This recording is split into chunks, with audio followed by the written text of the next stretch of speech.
Salve, salve quadrinheiros! Bem-vindo a mais um review aqui do canal. E hoje vamos falar de mangá, que é o quadrinho japonês. E se é quadrinho, não importa a nacionalidade, a gente lê e curte. Solta a vinheta aí, fofinho. Vou resenhar esse mangá em volume único, publicado pela editora Pipoque Nankin, Miyamoto Musashi, do mangaka Shotaro Ishimori, meus amigos. Um mangá que é a biografia do lendário espadachim samurai Miyamoto Musashi. Miyamoto Musashi é um personagem do Japão que se tornou muito popular no ocidente. É o personagem que carrega consigo todo aquele emblema, todo o significado, todo o simbolismo do samurai. Foi muito famoso por aqui através dos romances de Eiji Yoshikawa. Romances que foram publicados lá na década de 30, foram lançados aqui no Brasil na década de 70 e se tornaram muito populares. Na década de 70, alguns anos após o lançamento da mais famosa biografia do Musashi, foi publicado em algumas revistas periódicas no Japão essa obra em mangá, em formato de mangá, e se tornou muito popular. Foi lançada de 1971 a 72. Ela saiu primeiramente em 2 volumes e aqui chegou pra gente algumas décadas depois, em 2022, num volume único. E cabe-se dizer, cabe adiantar, que é uma coisa sensacional. Para quem gosta de mangá, para quem já conhece a biografia do Musashi, Musashi é muito popular. Musashi já tem filmes, tem séries, tem jogos de videogame. Se você der uma olhada bem aqui, tem essa coleção Vagabond, esse mangá que é baseado na obra do Musashi. Mas para você que não conhece tanto, a gente pode discorrer um pouco aqui sobre a história desse personagem lendário. O Miyamoto Musashi era um garoto extremamente problemático. Cresceu com muitos conflitos com a sua família, conflitos com seus pais. A sua mãe foi expulsa de casa por seu pai. E desde muito cedo ele cresceu uma criança um pouco revoltada. Causava muito problema na sua vila, criava muita confusão. Era realmente um menino problema. Dava muita dor de cabeça. Vivia fazendo travessuras, vivia aprontando. E tinha um espírito muito selvagem, muito animal, muito forte mesmo, muito violento. E as coisas vão crescendo, ele vai se tornando um pouquinho mais velho, e ele já tem aquela questão de treinar a espada, de se tornar muito forte, de se tornar um guerreiro lendário. E o seu primeiro adversário vai ser um samurai que tinha no Japão, que ele nessa época era muito popular. Os samurais colocavam placas, né, que aceitavam desafios, e dessa forma, eles conseguiam fama, vencendo vários desafios e se tornando famosos. Musashi, então, muito esperto, observou aquela situação e ele, com apenas 13 anos, desafiou um cara adulto, né, um samurai lá e tal. E nesse desafio, ele o venceu. E a partir daí, narrado, começa foi a primeira vitória do Musashi. Mas ainda assim, ele estava muito longe de chegar ao ápice do que ele viria a se tornar, do símbolo que ele se tornou. Decorrente a isso, Musashi acaba se envolvendo em uma série de confusões, numa dessa para defender a honra de uma jovem que ele conhecia, que era mais ou menos seu interesse romântico. Ele acaba assassinando alguns homens. E nisso ele começa a ser procurado, começa a ser caçado pelas autoridades, e ele é preso por um monge, né, que é o famoso monge Takuan. E é a partir desse momento que ele é preso por esse monge, começa uma mudança de mentalidade no Musashi. O monge o prende, amarra ele numa árvore, num cedro, e começa a passar vários sermões para ele, desperta ele. O Musashi fica preso naquela árvore, espraguejando o monge, dizendo: me tira daqui, você é um merda, você não é nada, você nem quem é você para me prender, e você é um velho caquético senil.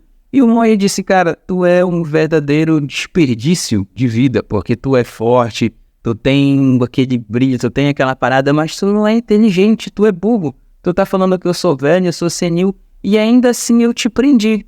E você nada mais é que um animal bruto. Você teve a bênção de ser um ser humano, mas você desperdiça.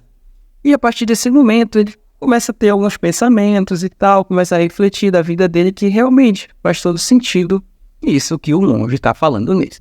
Nesse período, nesse momento, ele empreende fuga e começa a sua verdadeira jornada. Ele debanda lá da cidade onde ele estava, se torna um foragido, e ele começa a percorrer o Japão para desafiar os lendários, que naquelas épocas tinham vários guerreiros lendários, vários clãs, vários que funcionavam nesse período aqui do Musashi.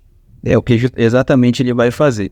Ele chegava na cidade, ele procurava os dojos, né, que eram os centros de treinamentos, ele procurava os dojos famosos e ia lá, desafiava, né, o representante, o guerreiro mais forte para o combate. Só que Miyamoto Musashi vai, nessa biografia aqui, não só em todas as biografias, ele vai ter um elemento que sempre vai ser o diferencial dele. Ele é um cara que sempre bolava estratégias. Ele não ia simplesmente pegar e fazer, eu vou lá, vou lutar com os caras, vou derrotá-los, não. Miyamoto Musashi sempre tinha um plano. Ele sempre bolava um plano, ele sempre tentava, de alguma forma, ter uma vantagem sobre seus adversários. E nesses primeiros adversários que ele tem, ele vai atrás de um clã lá, no clã Yoshioka. Ele vai atrás deles, que são um clã extremamente famoso, de uma linhagem, de uma galera assim que trabalhava para o Shogun. Ele vai e desafia.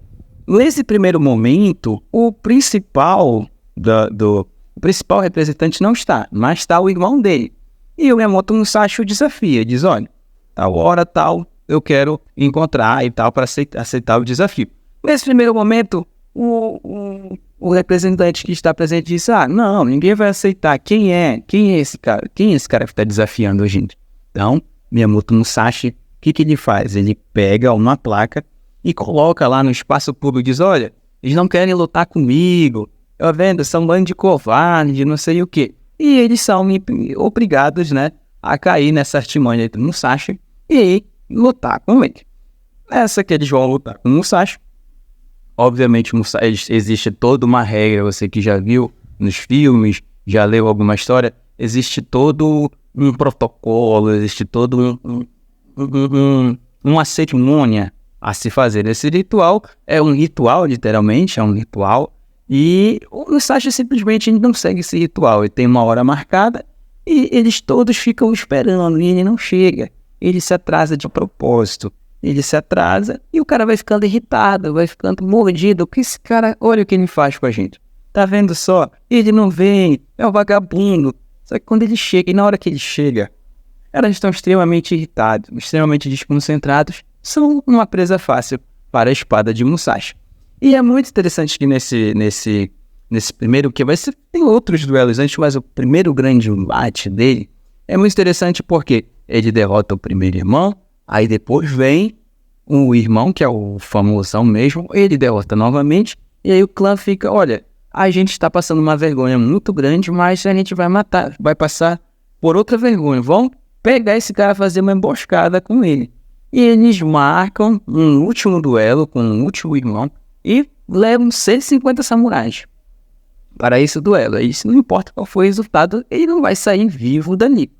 Só que eles marcam ao amanhecer, o negócio está escuro ainda, e o Musashi, obviamente, quando ele descobre essa estratégia, ele fica até feliz, porque ele sabe que é muito mais fácil ele se infiltrar no meio dos 150, vencer o oponente dele, fugir dali de boas, entre aspas, do que esses 150 que mal viam ele, mal sabiam o que ele era, conseguirem impedir dele fazer alguma coisa.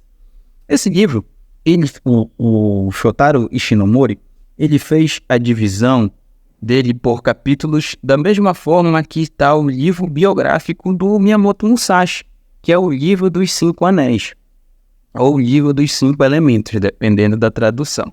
E aí ele vai elemento fogo, elemento terra, elemento água, elemento ar, e por fim ele coloca o elemento vazio.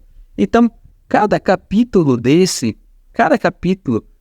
vai ver justamente vai ter um paralelo com esses elementos, e significa também o crescimento espiritual e intelectual de Miyamoto Musashi. Ele vai, nesse primeiro momento, ele está muito mais agressivo, ele está muito mais querendo mesmo se mostrar um guerreiro de valor, um guerreiro em busca da fama, em busca de ser reconhecido. Tem algumas coisas, algumas questões que ele tem com o pai dele. Esse clã que ele desafia foi um clã que o pai dele desafiou no passado. Então tem umas questões psicológicas muito interessantes nesse personagem. E é nisso aqui que o Miyamoto Musashi vai ficar muito famoso, a filosofia dele do Bushido, que é o caminho do guerreiro, né? Que é o viver pela espada, as escolhas. Aqui mostra que ele abriu mão da família dele, abriu mão do interesse amoroso. Tem uma pobre de uma moça que o persegue, que é apaixonada por ele e que passa a vida toda buscando estar com ele, e ela sempre que o encontra, ele foge, ele fica naquela dúvida entre ter um relacionamento ou seguir em frente na sua jornada em busca da perfeição, em busca do aprimoramento na técnica da espada, em busca de um sentido na sua vida. É algo assim, de veras, muito interessante, galera. É de uma profundidade extrema isso aqui. Mas ainda assim, Miyamoto Musashi se torna, né? Faz parte da corte lá do Shogun e ganha uma cavernazinha onde ele vive os seus últimos dias escrevendo, esculpindo, pintando quadros, escreve seu livro até chegar ao final dos seus dias. E no fim dos seus dias chega para nós a sua história, a sua herança cultural, o livro, esse livro dos 5 elementos, o livro é um tratado no Japão que tem a mesma importância da arte da guerra para a China. É um livro de estratégia, hoje muito utilizada pelos empresários, pelos coaches, por essas coisas, entendeu? Que desenvolva a si mesmo, essa parada aí que muita gente curte, seja meio assim a vibe que o Miyamoto Musashi tinha pensado, mas serve também para isso aí, galera.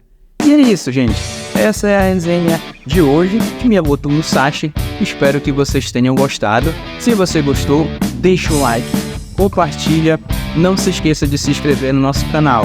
Galera, não se esqueça, conteúdos, reviews na terça, na quinta e no sábado, aquele seu programa especial comigo e com o Deco Souza. Um abraço a todos e tudo de bom. Valeu!